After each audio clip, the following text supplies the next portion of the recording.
এই 53 বছর পরে এই দেশ পরিবর্তনের একটা সুযোগ এসেছে 5ই আগস্ট 2024। কথা ঠিক না? তখন আমরা অন্তর্বর্তীকালীন সরকারের প্রধান যে বলেছিলেন তা 3টা কমেন্ট জাতির কাছে। একটা হলো সংস্কার, আর একটা হলো বিচার, আর একটা হলো জাতীয় নির্বাচন। কিন্তু আমাদের দুঃখ সহকারে বলতে হয়, সংস্কার এবং বিচারের ব্যাপারটা যদি আপনাদের কাছে প্রশ্ন করি, আমাদের যে চাহিদা আকাঙ্ক্ষা সেটা কি আসলে বাস্তবে সংস্কার হয়েছে? দেখেন, আপনারাই বলেন না। দৃশ্যমান বিচার হয়েছে? এর আগেই জাতীয় নির্বাচন ঘোষণা করেছে, তখন একটা দল কিন্তু আমাদের বিরুদ্ধে তারা বলা শুরু করেছে আমরা নির্বাচনকে পিছিয়ে দেওয়ার জন্য এবং বিভিন্ন ষড়যন্ত্র করছি বন্ধ করার জন্য। নাউজুবিল্লাহ। আমরা যদি এই বিচার সংস্কার আমরা পাই, তাইলে তো আপনি যদি ফেব্রুয়ারিতে না, ডিসেম্বর না, কালকে নির্বাচন দেন, আমাদের কোনো আপত্তি নেই।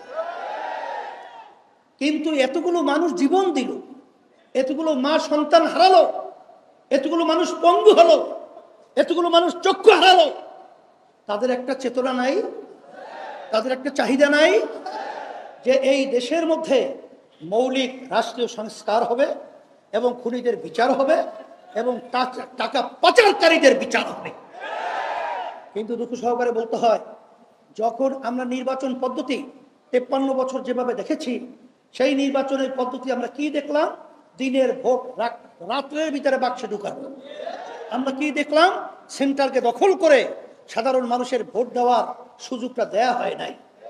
এই পদ্ধতিতে যদি আবার নির্বাচন হয়, তাহলে আমাদের দেশের মৌলিক পরিবর্তন হয়।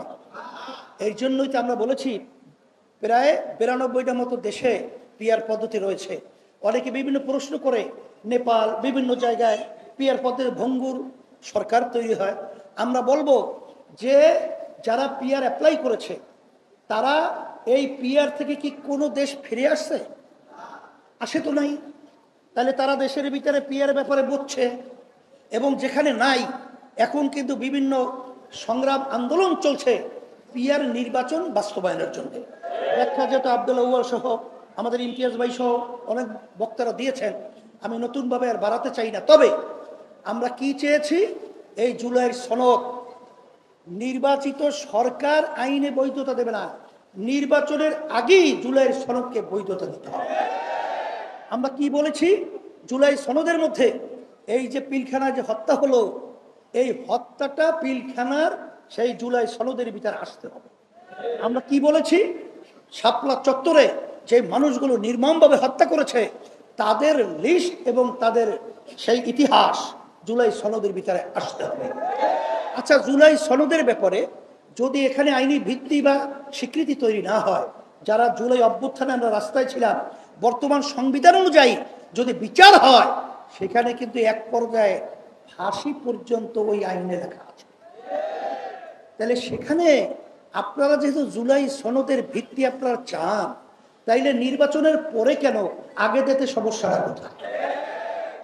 এটা দিতে হবে, এটা আমাদের দাবি, অযৌক্তিক না, যৌক্তিক দাবি। এখন আমাদের বিরুদ্ধে আজকে দুঃখ সহকারে বলতে হয়, এনি সাহেব বিএনপি, সে আজকে বক্তব্য রেখেছেন অত্যন্ত আপত্তিকর। সেখানে আমাদের ব্যাপারে ভণ্ড শব্দ ব্যবহার করে, সেখানে সে ব্যবহার করে আমরা কি ফ্যাসিস্টের সহযোগী ছিলাম।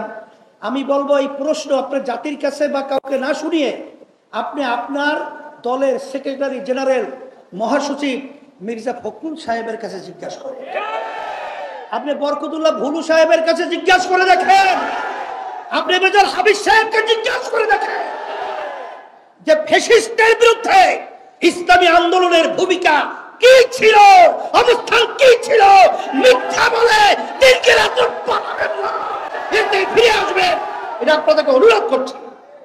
সেই হিসাবে পরিষ্কারভাবে আমি বলছি, কারা দোষর ছিল, কারা খুনিদের, তাদের বিচার না হওয়া পর্যন্ত দল নিষিদ্ধের ব্যাপারে আপত্তি জানায়, এটা বাংলাদেশের জনগণ জানে। জুলাইয়ের চেতনা কি, এটা আপনাদের ভার্সিটি যাবি, সেখানে নির্বাচনের মধ্যে আপনাদেরকে কলঙ্ক, ইতিহাস রচনা করেছে, এরপরে আপনাদের বুঝেছে না। এই জন্য আমি বলবো, যদি এখন আপনাদের এই বক্তব্য থেকে, যদি আপনাদের এই মন মানসিকতা থেকে এখনো যদি ফিরে না আসেন, আর কতদিন মায়ের কোল খালি হবে, আর কতদিন আমাদের দেশের টাকা বিদেশে পাচার হবে, আর কতদিন এই দেশের মানুষ লক্ষ লক্ষ মিথ্যা কেসের মাধ্যমে তাদের সংসার ধ্বংস হবে, এটা বাংলাদেশের জনগণ দেখতে চায় না। এর পরিবর্তনের জন্যই আমরা আওয়ামী লীগ দেখেছি, বিএনপি দেখেছি, আমরা জাতীয় পার্টি দেখেছি, কিন্তু আমরা ইসলাম দেখি নাই। যে দেশের ভিতরে ৯৯% মতো মুসলমান বসবাস করে, সেই দেশের মুসলমানদের চাহিদা হলো ইসলামী রীতি আদর্শের সাথে জড়িত থাকা। সাথে সাথে অন্য জাতিরাও ইসলামকে এর জন্য গ্রহণ করবে, কারণ জান মাল ইজ্জতের নিরাপত্তার গ্যারান্টি হলো সেই নীতি আদর্শের নাম হলো ইসলাম। আমি আর কথা বেশি লম্বা না করে, আপনারা কষ্ট করে এসেছেন, প্রশাসন আমার ভাইদেরকে এবং সাংবাদিক ভাইদেরকে ধন্যবাদ জানাচ্ছি। আমরা যেন সব একাকার হয়ে ৫৩ বছর আমাদের দেশটা মাজা সোজা করে দাঁড় হতে পারে নাই, আমরা যেন আর বিদেশেদের দালাল না হই, বিদেশেদের আর আমরা তাবেদারি না হই, আমরা যেন আর এই চাঁদাবাজ, খুনি এবং জালে মিথ্যকদের সহযোগী না হই। এই পরিবর্তনের জন্যই এই অশান্তির আগুন বাংলাদেশে ধাউ ধাউ করে জ্বলছে। এই শান্তির প্রতীক হাত পাখা।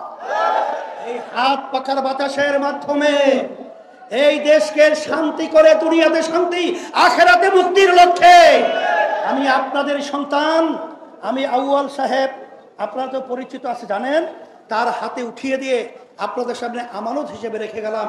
আল্লাহ যেন ইসলামের পক্ষে, হাত পাখা পূর্তির পক্ষে ঢাকা 10-এর এই আসনের প্রার্থী আল্লাহ যেন বিজয় দান করেন। রব্বানা আতিনা ফিদ দুনিয়া হাসানা ওয়া ফিল আখিরাতি হাসানা ওয়া কিনা আযাবান নার বিরহমাতিকা ইয়া রাব্বাল